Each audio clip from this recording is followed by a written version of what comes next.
야, 진짜 이게 보면은 사람이 힘들다 보니까 위생 규칙을 지킬 수가 없어요, 사실. 그러다 보니까 보면은 우리 한국에는 아직 이제는 여기는 다 모든 세제도 그렇고 이 같은 거. 예. 네. 북한은 진짜 많거든요. 그래서 옷도 너무 많아가지고 그 이제 끓는 물에 막 끓여가지고 빨기도 하거든요. 생각하면 막 끔찍한데. 아무튼 그리고 잠자리 같은 경우도 추워서 모두 이렇게 어깨를 이렇게 꼭 껴안고 자거든요. 왜냐면 그러면은 조금 서로 이게 온도가 합쳐져 가지고 추위를 이겨낼 수가 있어 가지고. 예. 그게 진짜 군복무가 얼마나 열악하고 힘들었던지를 지금 생각하면은 막 진짜 아무리 10년, 100년, 1000년을 이제처럼 편하게 해준대도 하고 싶지도 않고, 네, 이제 보기만 해도 이제 진절머리 나는 것 같아요. 북한 군인들 보면은 자주 이동을 하잖아, 보면은. 우리 같은 경우는 건병군단이다 보니까, 건병내단. 계속 여기서 생활하던 저기가 부대는 고정되어 있지만, 그러니까 옮길 때 보면은 물이 없는 지역이라든가, 생활 환경이 어려운 곳이라면, 그러니까 거기 당연히, 적응해야 될 수밖에 없거든요. 이도 나고 막 나고 하지만 그게 이제는 사람도 돼지굴도 가면 돼지가 된다고. 그러니까 자연한 생활 형식으로 이렇게 살아가는 거죠. 에휴, 겨울이나 여름 같은 혹독한 계절엔 더우면 더운 대로 추우면 추운 대로 고달프잖아요. 네. 어떻게 생활했나 여름에는? 야, 또 여름 같은 경우는 너무 더워가지고 북한은 그래도 그나마 또 이렇게 위쪽 지방이다 보니까 더위는 크게 안 하지. 딱 더울 때는 미치는 줄 알거든요. 막 땀이 나고 얼굴이 타고 그다음에 더위도 먹으면 사람이 갖다 먹지 못한 데다가 더 질병도 많이 오는 거죠. 막 독감도 오고 말라리아, 콜레리아 바이러스는 더 엄청 많이 오고요. 그래서 저도 바이러스, 독감 다 걸려봤어요. 북한에 있을 때. 겨울 같은 경우에는 땔감을 또 합니다. 이제쯤 낮에 일정하게 일가 생활을 이렇게 하고 일을 하고 그다음 몇 시간 동안 땔감을 하러 가요. 풀이면 풀, 나무 금방 자란 나무 몽땅 떼가지고 저녁에는 좀 불을 떼는 거죠. 아궁에다가. 그렇게 불을 떼는 사람은 전문 불을 떼고. 그럼 상급자나 간부들의 폭력, 구타 같은 건 있었나요? 당연히 있죠. 저 같은 경우에도 사관장을 하면서 애들이 말을 잘 안 듣거든요, 보면은. 안 듣는 경우가 있는 게 왜 안 듣냐면 내보다 자기가 좀 우월하다든가 빽이 있다든가 이러면은 뭔가 이렇게 지시를 하면 잘 안 듣는 경우도 있어요. 그럼 그런 애들을 다 재운 다음에 몰래 불러내거든요. 불러서 어떻게 합니까? 저리 아예 한 절반 그냥 몽디로 제기는 거죠. 몽둥이로요? 예. 때려요? 몽디는 그냥 코피 터지고 대가리 터져도 상관이 없어요. 그냥 잘못했습니다 나올 때까지. 네, 그것이 바로 북한의 그 군기를 다스리는 방법 중 유일한 한복이거든요. 내가 사관장을 하면서 애들을 다스리자면 그 애들을 관리하는 놈부터 질서 유지를 세워놔야 되거든요. 네, 근데 내 말을 우습게 여긴다든가 일과 시간에 양말을 신지 말라는데 양말을 신었다든가 나와야 되는데 참고하지 않고 아프다는 이유로 조건과 구실을 대면은 그때는 그냥 저는 압박 수위를 높이는 거죠. 망치를 때린다고요? 아니, 몽둥이. 몽둥이로 진짜 때린다고요? 네, 몽둥이 진짜 대가리 이자처럼 막 피 째지고 이게 상관이 없고 그냥 쟁이는 거죠. 왜냐면 상관이 그렇게 때리는 것도 애들은 그 누구도 어쩌지 못하니까. 그런 흔히 있을 수 있는 일이거든요. 저도 좀 전에 군에서 군복무 하시던 분인데 똑같은 얘기 하더라고요. 꽃갱이하고 삽으로 때린대요. 글쎄, 저희는 그 정도는 아니고, 솔직히 꽃갱이하고 삽으로 치면은, 삽도 막 칠 때가 있거든요. 머리 같은 거 얼굴 치면 큰일 나잖아요. 또 이제쯤 맞아가지고 뭔가 이렇게 사고 났다든가, 아니면 뭔가 큰 이런, 상처가 생겼다가 하면 그것도 또 약간 안 좋긴 하거든요. 그것도 처벌받거든요. 그래서 일단 때릴 때는 일단 손으로 때릴 때, 몽둥이로 때리되, 일단 피 터지도 상관없이 일단은 잘못했습니다. 고치겠습니다. 할 때까지. 최근에 2000년대 이후부터는 좀 어느 정도 사람들이 폭행을 많이 해가지고 탈염병이 생기고 막 이제처럼 또돌이 되는 군인들이 많이 생기다 보니까 군기를 확립할 때 대해서 구타를 가만히 놔두지 말 때 막 이런 지시가 내려가지고 한때 구타를 하게 되면 그 상관이 막 생활지대 된다든가 아니면 또 직무가 정지된다든가 병사로 또 떨어진다든가 이런 걸 많이 적응을 했었죠. 그런 거 하기도 하는구나. 네네. 군인들이 아프잖아요. 건강 상태 아프거나 어디 좋은 기가 나거나 이럴 때 치료받기가 쉬워요? 쉽죠. 어디 쉬울 수가 없고 그렇게 열악하고 모든 게 물자 보급도 없는데 근데 사실 북한 군인들은 아프는 걸 또 원하는 게 많아요. 아프면요? 왜요? 쉴 수가 있고 자유롭거든요. 규정대로 생활을 안 하고는 누구시면 되거든요. 그러니까 오히려 아픈 걸 더 선호하는 군인들이 많죠. 즐기죠. 예, 즐기죠. 아파야 뭔가 구실 잡고 놀을 수 예, 있으니까. 놀고 마음대로 편하게 생활할 수가 있으니까. 근데 야근이 있나요? 약도 없죠. 군의소 같은 경우에는 열 내린 약을 주는데 그 약을 먹다 보면은 애들이 네, 또 그리고 북한 애들은 보면은 또 어떻게 보면 강하잖아요. 보면은 어지간히 아픈 건 또 이겨내기도 하고 또 응당히 아파야만이 마음이 편하다고 생각하고 막 그런 게 많거든요.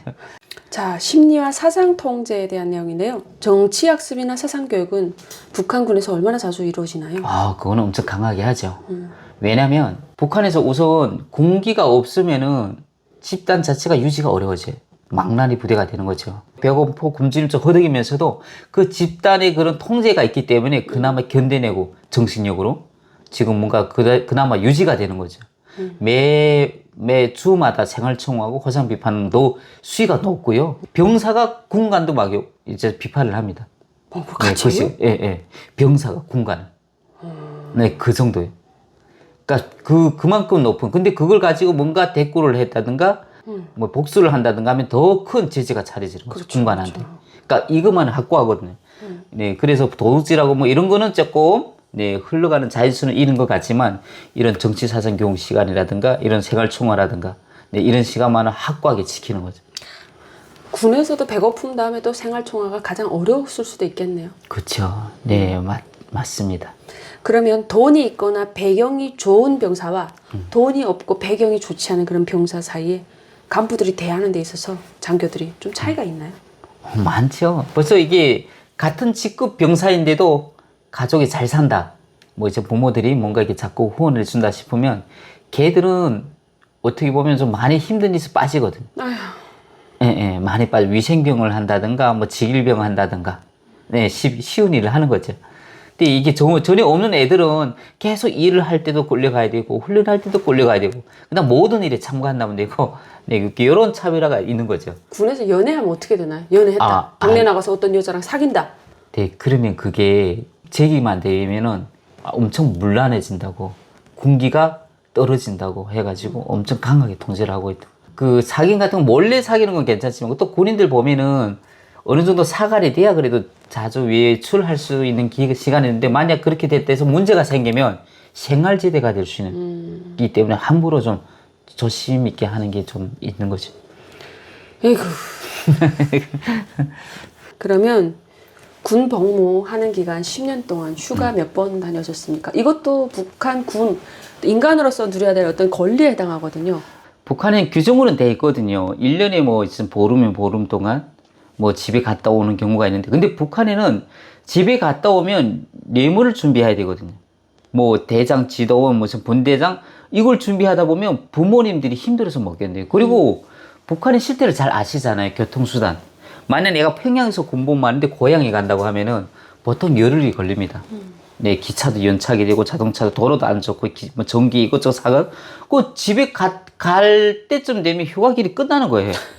갈 수가 없는 거예요. 가게 되면은 또 이제처럼 뇌물 준비를 해야 되고 그 대장 지도원들이 그 뭔가 줘야 되고 하니까 아차리 그 시간이면 도둑질 하는 거죠. 집에 안 가고. 도둑질 하러 가는 거지. 한 번도 그러면 휴가 안 가셨어요? 예, 저는 시간이 주어지면 전 도둑질 하러 다녔던 것 같습니다. 뭐 평성도 가고 순천도 가고 함흥도 가기도 하고. 네, 그렇죠. 근데 웃기는 게 같이 가는 군관도 함께 도둑질하는 거죠. 아, 그래요? 제 본 영상 할 때 왜 이렇게 재밌게 안 해주셨어요? 이거 갖다 좀 쓰고 싶다. 네, 진짜 이게 군관하고 같이 하는데, 근데 군관도 보면은 하전사 생활을 같이 한 군관이거든요. 그쵸, 그쵸. 예, 그런데 둘이 또 같이 나가서 같이 뭘 물자 구입하면 같이 가면, 그다음 둘이 같이 그 남포 쪽에 가면 남포항이라는 게 있거든요. 네. 그 물자가 많이 오고 가는. 그러니까 전문 차를 매달려가지고 그 180km 나가는 기름통이죠. 그 휘발유통. 네. 그것도 막 떨구기도 하고. 떨궈가지고 처리하는 거예요? 떨고 일단 숨겨놓거든요. 숨겨놓고, 그 다음에 그 남포시 어느 집에 가요. 판매하는 집. 그래, 어디 장소에 있는데, 그걸 이렇게 실자 해가지고 차를 가지고 와가지고, 그거 싣고 가거든요. 근데 차에서 이렇게 떨구게 되면은 차는 대부분 보면 다도 먼 거리에서 오는 차들이고. 똥 소리 나겠는데, 그거 떨구면. 이게 북한에는 보면은 도로가 한심하잖아요. 보면은. 이렇게 특도로인데도 있고, 이렇게 막 흉패진 도로가. 그게 퉁퉁퉁퉁하면 그 가다마리 하면서 소리가 많이 나니까 모르는 거죠. 그 소린가 보다 하는 거죠.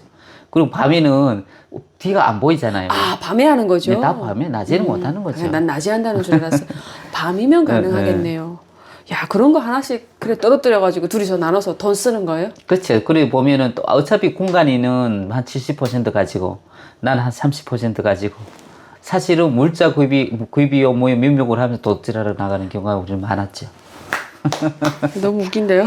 그래서 제가 워낙 달리기를 잘해가지고 제가 왜 달리기를 잘했냐면요. 원래 사실 군대 가기 전에 사에서 살면서도 밀수라는 걸 했거든요. 중국을 몰래 이렇게 불법으로 다니면서. 야, 잠깐만요. 그 중국으로 다니면서 밀수했는데 그 저기 군에 가서 중국의 향기가 느껴지거나 중국이 그립지는 않으셨어요? 그러니까 이게 웃기는 게 뭐냐면 세뇌 교육을 받은 상태여서 군대 가서는 올바른 사람이 되자. 뭐 그런 거 있잖아.